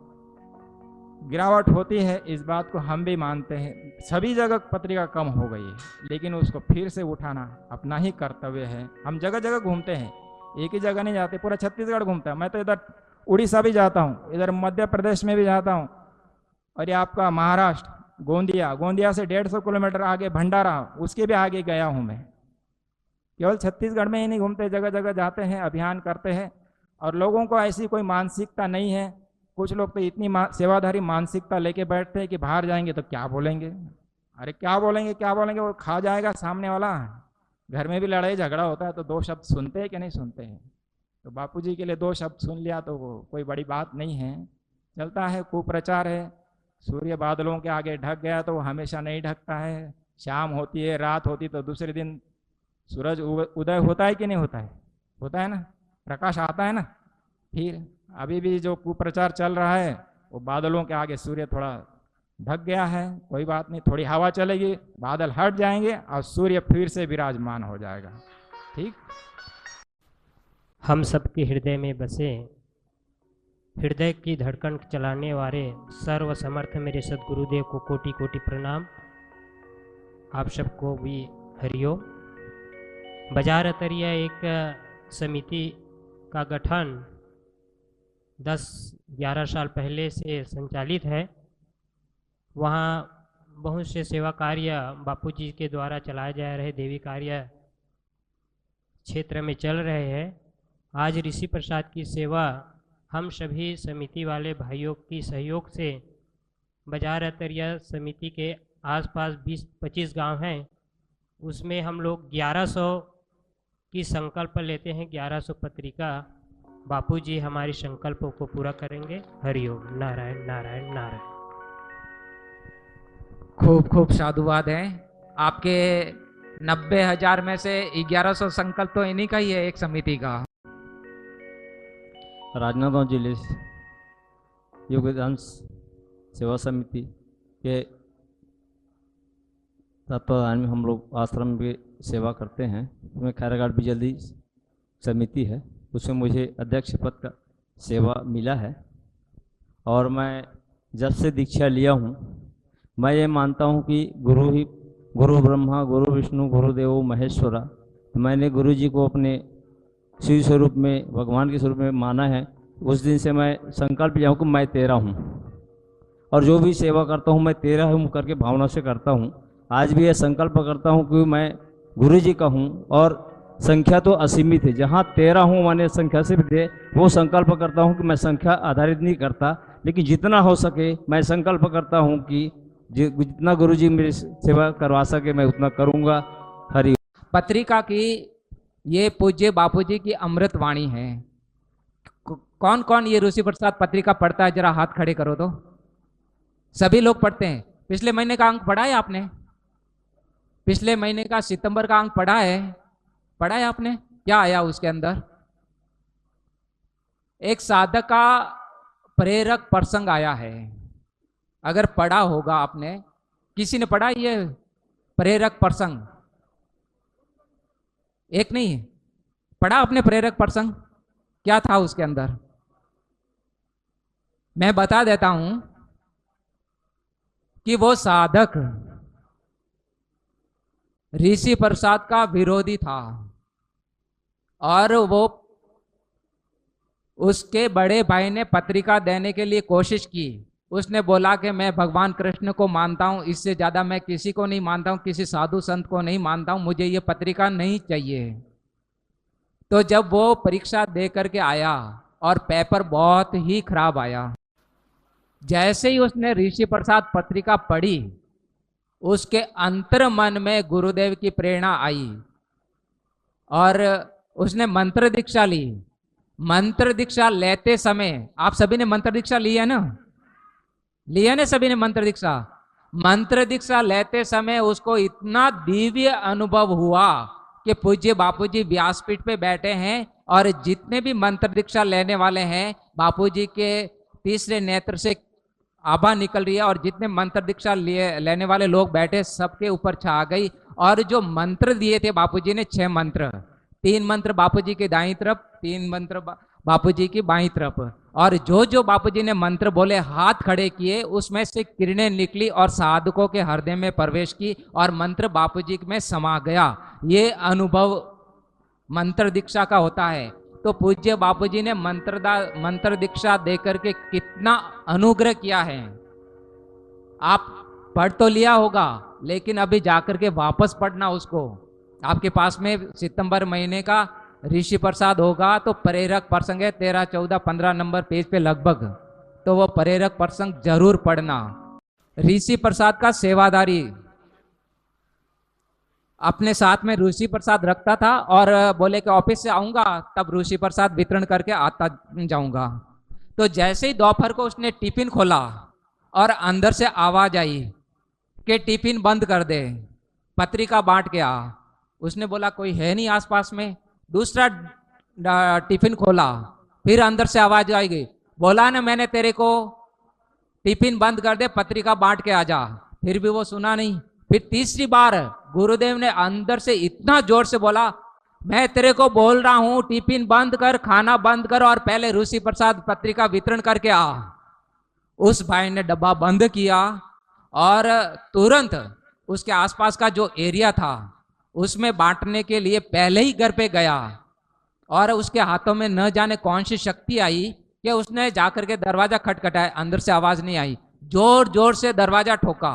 इतना जोर जोर से दरवाजा ठोका ना कि दरवाजा हिलने लग गया। अंदर से एक माई आई गुस्से में और उसने बोला कि अभी ये पत्रिका देने को आना था। बोले कि जी माता जी, मेरे को गुरुदेव ने अभी प्रेरणा की है। बोले कि तुम लोग कैसे आदमी हो, न तो मुझे जीने देते हो और न मुझे मरने देते हो। और उस पत्रिका के अंदर लिखा था कि आत्महत्या कभी नहीं करना चाहिए। तो वो पत्रिका बहन ने पढ़ी और पढ़ करके बापूजी के जो अमृत वचन मिले, उसने आत्महत्या का विचार त्याग दिया। जब दूसरे महीने वो भाई गया पत्रिका बांटने के लिए, तब वो बहन ने आदर से दरवाजा खोला और अंदर बुलाया। बोले कि अगर भाई उस दिन तुम पत्रिका देने के लिए अगर 1 मिनट भी देर करते ना तो मैं फांसी खा के मर जाती और मेरा घर पूरा उजड़ जाता। अच्छा हुआ कि उसी समय तूने आ गया। उसने बोला कि मैं नहीं, मैं तो खाना खाने बैठने वाला था, लेकिन गुरुदेव ने इतनी मेरे को प्रेरणा की कि खाना छोड़ करके पहले पत्रिका देने के लिए आ गया। और उस माई ने बापूजी से दीक्षा ली और 1000 सदस्य अपने हाथों से अपने विस्तार में बांटे। ये सेवा है। इसीलिए बापूजी ने कहा ना, सत्संग सुना ना, एक एक ऋषि प्रसाद के सेवादारी को 1-1 करोड़ रुपया दिया जाए और उस सेवा का पुण्य उनको संकल्प करके दिया जाए। तो बोले कि 1 करोड़ रुपए को आप ठोकर मार देना, लेकिन सेवा के पुण्य को मत छोड़ना। ये सेवा वो सेवा है, ये कोई साधारण सेवा नहीं है। ये सेवा लल्लू पंजू व्यक्ति कर ही नहीं सकता है। और आपको बता दूं कि पूज्य बापूजी ने कहा है कि अभी बहुतों ने बताया, एक एक अक्षर पूज्य बापूजी से पास होकर के आता है। जोधपुर का ही मैं एक प्रसंग बता देता हूं कि मई महीने में बापूजी एम्स में आए थे। आप सभी को पता है ना, बापूजी की तबीयत ठीक नहीं थी। तो 2 दिन के बाद में बापूजी की तबीयत ठीक हुई और बापूजी ने कहा कि ऋषि प्रसाद का मैटर ले आओ। और बापूजी ने रोज जोधपुर के एम्स में पास किया मैटर। कितना ख्याल रखते हैं ऋषि प्रसाद।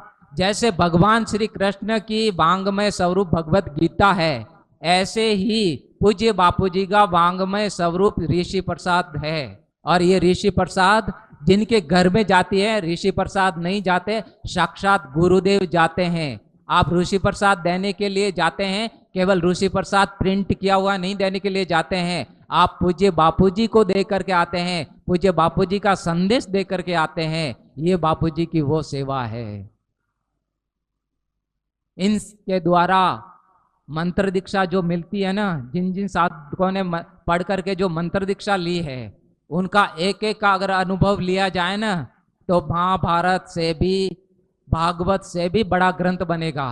और आने वाला इतिहास ये कहेगा कि बापूजी का इतना कुप्रचार हुआ था, इतना कुप्रचार हुआ था, तो बापूजी के शिष्यों ने ऋषि प्रसाद पत्रिका को घर घर तक जाने के लिए तैयार हुए थे। बापूजी की सच्चाई को घर घर तक पहुंचाने के लिए तैयार हुए थे और घर घर पहुंचाया। आज नहीं, 100 साल के बाद में भी नहीं, 500 साल, 5000 साल, 10,000 साल के बाद में भी आप सभी को याद किया जाएगा कि भाई बापूजी के ऐसे शिष्य थे। अब 5000 वर्ष हो गए वृंदावन और मथुरा को, आज भी वहां जाकर के अपनी मिट्टी का तिलक करते हैं। ऐसे ही इन आश्रमों के अंदर हजारों वर्षों के बाद में भी लोग आएंगे और प्रणाम करके जाएंगे कि यहाँ बापूजी ने आध्यात्मिक लीलाएं की थी।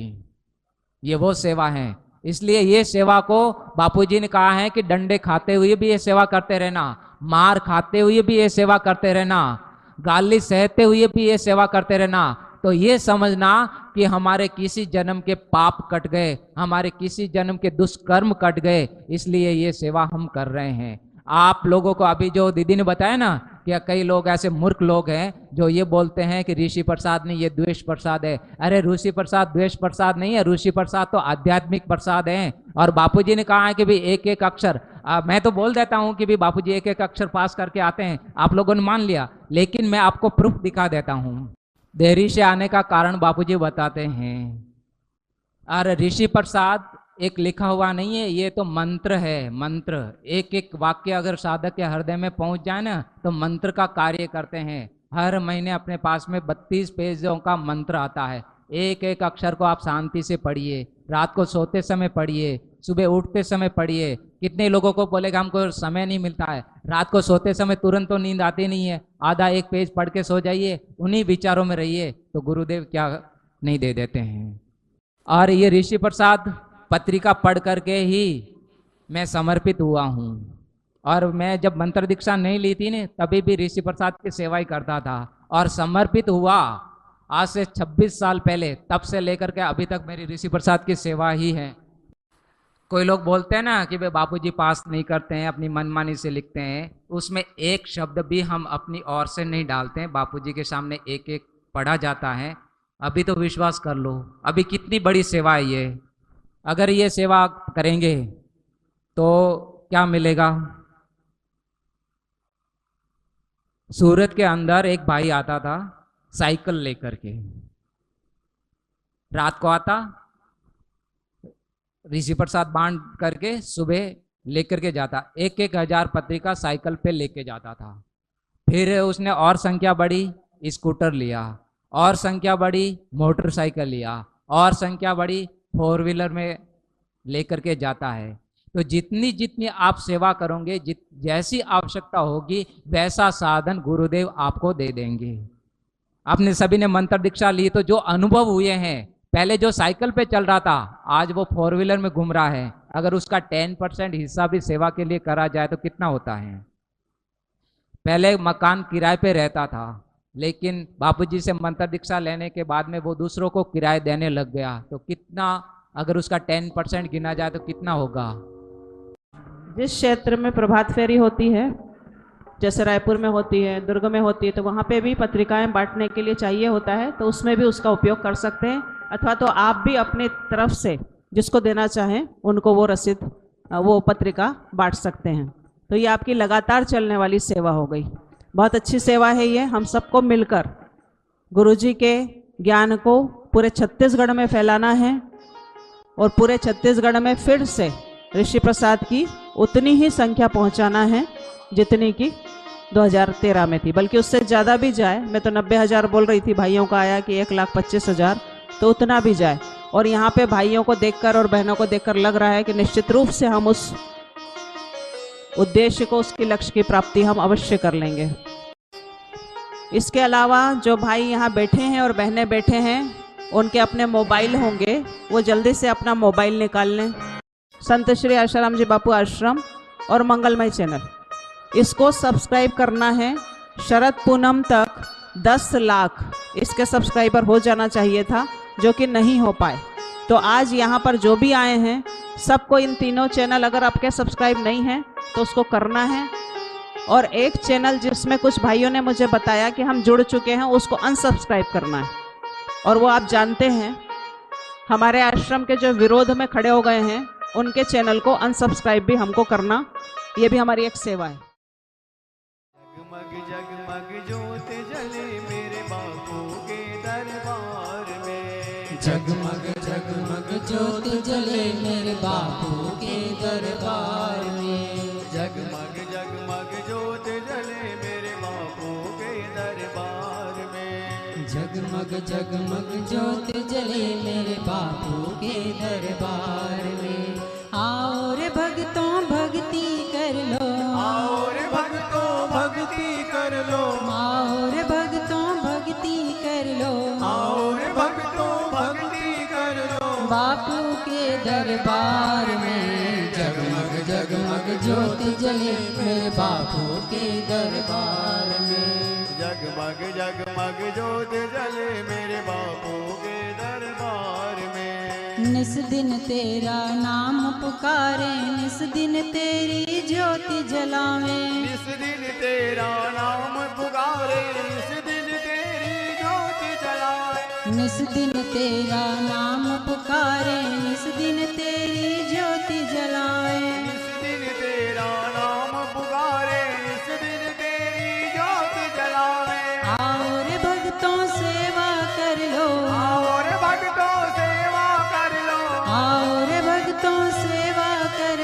आओ रे भक्तों सेवा कर लो बापू के दरबार में। जगमग जगमग ज्योत जले मेरे बापू के दरबार में। जगमग जगमग ज्योत जले मेरे गुरुवर के दरबार में। ऐसी अंतर ज्योति जगाओ हम दीनों को पार लगाओ।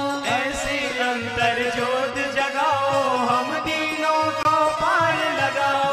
ऐसी अंतर ज्योति जगाओ हम दीनों को पार लगाओ। ऐसी अंतर ज्योत जगाओ हम दीनों को पार लगाओ। और भक्तों भाग्य बना लो। और भक्तों भाग्य बना लो। और भक्तों भाग्य बना लो। और भक्तों भाग्य बना लो। बापू के दरबार में जगमग जगमग ज्योत जले मेरे बापू के दरबार में। जगमग जगमग ज्योत जले मेरे गुरुवर के दरबार में। नील गगन के चांद सितारे ऐसे लगे बापू नयन तुम्हारे। नील गगन के चांद सितारे ऐसे लगे बापू नयन तुम्हारे। नील गगन के चांद सितारे ऐसे लगे बापू नयन तुम्हारे। नील गगन के चांद सितारे ऐसे लगे बापू नयन तुम्हारे। और भक्तों भक्ति बढ़ा लो। और भक्तों भक्ति बढ़ा लो। और भक्तों भक्ति बढ़ा लो। और भक्तों भक्ति बढ़ा लो। बापू के दरबार में जगमग जगमग ज्योत जले मेरे बापू के दरबार में। जगमग जगमग ज्योत जले मेरे गुरुवर के दरबार में। तेरे सिवा मुझे कुछ नहीं भाए देखो जिधर भी नजर तू ही आए। तेरे सिवा मुझे कुछ नहीं भाए देखो जिधर भी नजर तू ही आए। तेरे सिवा मुझे कुछ नहीं भाए देखो जिधर भी नजर तू ही आए। तेरे सिवा मुझे कुछ नहीं भाए देखो जिधर भी नजर तू ही आए। और भक्तों सेवा कर लो। और भक्तों सेवा कर लो। और भक्तों सेवा कर लो। और भक्तों सेवा कर लो। बापू के दरबार में जगमग जगमग ज्योत जले मेरे बापू के दरबार में। जगमग जगमग ज्योत जले मेरे बापू के दरबार में। निराकार है ज्योति तुम्हारी तीन लोक फैली उजियारी। निराकार है ज्योति तुम्हारी तीन लोक फैली उजियारी। निराकार है ज्योति तुम्हारी तीन लोक फैली उजियारी। निराकार है ज्योति तुम्हारी तीन लोक फैली उजियारी। और भक्तों भाग्य बना लो। और भक्तों भाग्य बना लो। और भक्तों भाग्य बना लो। और भक्तों भाग्य बना लो। बापू के दरबार में जगमग जगमग दरबार में। जगमग जगमग ज्योत जले मेरे गुरुवर के दरबार में। प्रेम सहित जो आरती गावे दुख दरिद्र निकट नहीं आवे। प्रेम सहित जो आरती गावे दुख दारिद्र निकट नहीं आवे। प्रेम सहित जो आरती गावे दुख दरिद्र निकट नहीं आवे। प्रेम सहित जो आरती गावे दुख दारिद्र निकट नहीं आवे। और भक्तों सेवा कर लो। और भक्तों भाग्य बना लो। बापू के दरबार में जगमग जगमग ज्योत जले मेरे बापू के दरबार में। जगमग जगमग ज्योत जले मेरे गुरुवर के दरबार में। जगमग जगमग ज्योत जले मेरे बापू के दरबार में। जगमग जगमग ज्योत जले मेरे बापू के दरबार में। कर्पूर गौरम करुणावतारम संसार सारम भोगेन्द्रहारम सदा वसंतम हृदयारविंदे भवं भवानी सहितं नमामि। भवं भवानी सहितं नमामि। हरे राम राम राम हरे हरे, हरे कृष्णा कृष्णा कृष्णा हरे हरे, हरे राम राम राम हरे हरे, हरे कृष्णा कृष्णा कृष्णा हरे